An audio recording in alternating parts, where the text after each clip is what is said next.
మాత్రమే పెంచుకున్నాం. అప్పటికే ఒక పక్క ఇవన్నీ జరుగుతూ ఉన్నాయి, ఒక పక్క ఎస్బీఐ బ్యాంక్ వాళ్ళు పేపర్ ఆక్షన్లు, నోటీసులు, ఎన్పీలు, పబ్లిక్ ఆక్షన్ వేస్తామని, అది మీ అందరికీ కూడా తెలుసు. సరే, ఏది ఏమైనా ఈ విషయాలు చాలాసార్లు చెప్పాను. ఏదేమైనా అప్పటికి మెయిన్గా అసలు సొసైటీ మన డాక్యుమెంట్, మన ల్యాండ్ మంది అంటేనే తర్వాత ఏమైనా చేయగలం, పనులు కానీ లేకపోతే ఇంకో చేసిన దానికి కానీ ఒక విజన్ ఉంటుంది. అసలు మెయిన్ బ్యాంకప్ ఎలా తీర్చాలి అనే ఉద్దేశంతో చాలా ప్రయత్నాలు చేశాం. చాలా తెలియక మేము అప్పటికి మాకు కొత్త కాబట్టి బ్యాంకులు అనేవి మాకు తెలియదు కాబట్టి చాలామంది ఫైనాన్షియల్ దగ్గరికి వెళ్ళాం, ఫైనాన్స్ ఇప్పిస్తారంటే మోసపోయాం.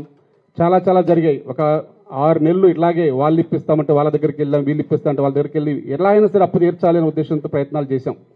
అప్పటికి అందరికీ తెలుసు. ఇక లాస్ట్కి ఒక ఎన్పీ అయిన సొసైటీకి ఏ బ్యాంకు ఎవరు, ఆర్బీఐ అప్రూవల్ ఎవరు అన్నప్పుడు మళ్ళా మన సొసైటీకి ఎలా తీసుకోవాలనే ఉద్దేశంతో జనరల్ బాడీ పెట్టాం. ఆ రోజు ఇప్పుడు ఎవరైతే వ్యతిరేకిస్తున్న సభ్యులందరూ కూడా సొసైటీ అప్పు తీర్చడానికి అందరూ లేదు మన సొసైటీ బాగుంటేనే అందరం బాగుంటాం, ముందు అప్పు తీసుకోండి అంటే జనరల్ బాడీలో క్లారిటీగా క్లియర్గా చెప్పాం.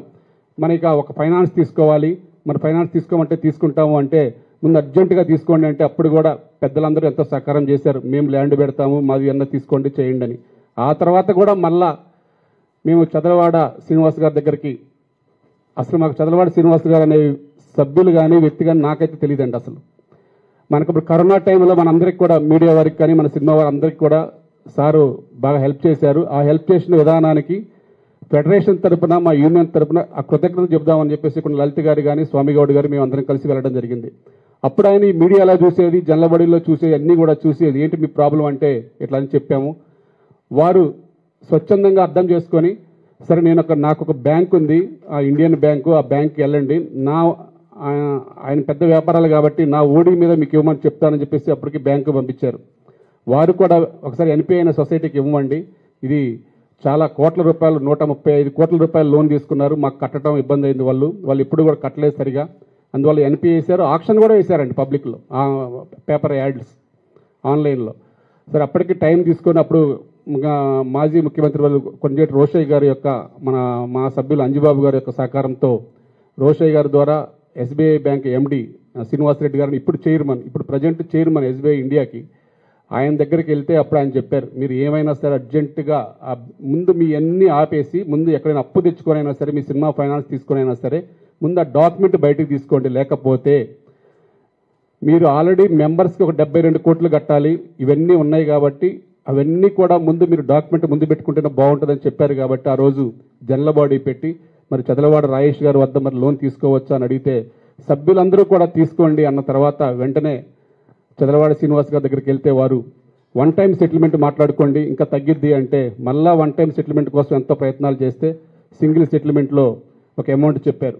ఆ అమౌంట్ సార్కి నేను బాంబే నుంచి ఫోన్ చేశాను, సార్ ఇట్లా సింగిల్ సెటిల్మెంట్ ఒప్పుకున్నారు సార్ అంటే మళ్ళీ హైదరాబాద్ వచ్చేలోపు ఆయన బ్యాంక్ అకౌంట్ కొట్టారండి.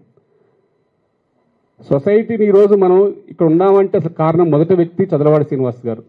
అటువంటి వ్యక్తి గురించి ఇప్పుడు చాలా మాట్లాడుతున్నారు, అసలు యాక్ట్కి విరుద్ధంగా తీసుకున్నారు, ఇంకో రకంగా తీసుకున్నారని. ఆ రోజు ఇదే సిస్టమ్గా వెళ్దాం ఎంతో ప్రయత్నాలు చేసాం, 1 ఇయర్ చేసాం, మోసపోయాం కూడా. చాలామంది ఫైనాన్స్ ఇస్తానంటే లక్షల రూపాయలు ఖర్చులు పెట్టాం, లక్షల రూపాయలు తీసుకొని వెళ్ళిపోయారు. వారి మీద ఏమి అనలేకపోయాం కూడా మేము.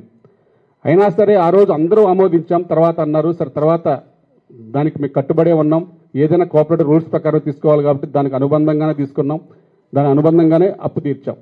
ఇక ఆ తర్వాత కన్స్ట్రక్షన్ కాడికి వచ్చాం. కన్స్ట్రక్షన్ వచ్చినప్పుడు అందరికి కూడా తెలిసికుండా సభ్యులందరికీ, బయట మాట్లాడే వాళ్ళకి తెలియకపోవచ్చు కానీ ఇక్కడ పడే కష్టం కానీ నష్టం కానీ నేను ఒకటే చెప్పేది, ఈ కాలనీలో నివసిస్తున్న వాళ్ళు, ఈ కాలనీ సభ్యులకు మాత్రమే మేము గత 94 సంవత్సరం నుంచి ఈ రోజు దాకా పడుతున్న కష్టాలు కానీ నష్టాలు కానీ తెలుస్తాయి తప్ప బయట ఎక్కడో మాట్లాడే వారికి ఏమీ తెలియవు. పదే మీడియాల్లో ఒక 100 కోట్ల అవినీతి, 1000 కోట్ల అవినీతి, ఫస్ట్ 100 అన్నారు, తర్వాత 300 అన్నారు, తర్వాత 3000 కోట్లకు పోయింది అవినీతి. అసలు చిత్రపూరి ఎంత 67 ఎకరాల ల్యాండ్, 67 ఎకరాల ల్యాండ్ కూడా అప్పుడు ప్రభుత్వం మనకి ఇచ్చినప్పుడు, కోట్ల విజయభాస్కర్ రెడ్డి గారి సమక్షంలో ఇచ్చినప్పుడు మన ప్రభాకర్ రెడ్డి గారు ఆయన సహకారంతో ఆయన కృషితో వచ్చింది. అప్పుడు కూడా ల్యాండ్ ఎకరం 2 లక్షల నుంచి 2002 వరకు కూడా 24 లక్షల ఎకరం లెక్క అంతా మేము డబ్బులు ఇచ్చి కొనుక్కున్నామండి. అప్పుడు మార్కెట్ వాల్యూ కూడా లేదు. ఇక్కడ ఈ ఏరియాలో 1,00,000 రూపాయలు ఉంటే మేము 2 లక్షలు పెట్టుకున్నాం. ప్రతిదీ సొసైటీ డబ్బుతో, సొసైటీ సభ్యుల డబ్బుతో కొన్నదే ఇది. కొన్ని రిజిస్ట్రేషన్ కూడా చేసుకోవడం జరిగింది భరద్వాజ్ గారు ఆధ్వర్యంలో. ఇట్లా ప్రతిదీ కూడా సొసైటీకి ఎంతోమంది కష్టాలు పడుతూ నష్టాలు పడుతూ వాళ్ళంతా బాధలు పడుతూ అభియోగాలు పడుతూ సొసైటీ నెట్టుకుంటా వచ్చారు. ఎందుకంటే మన సినిమా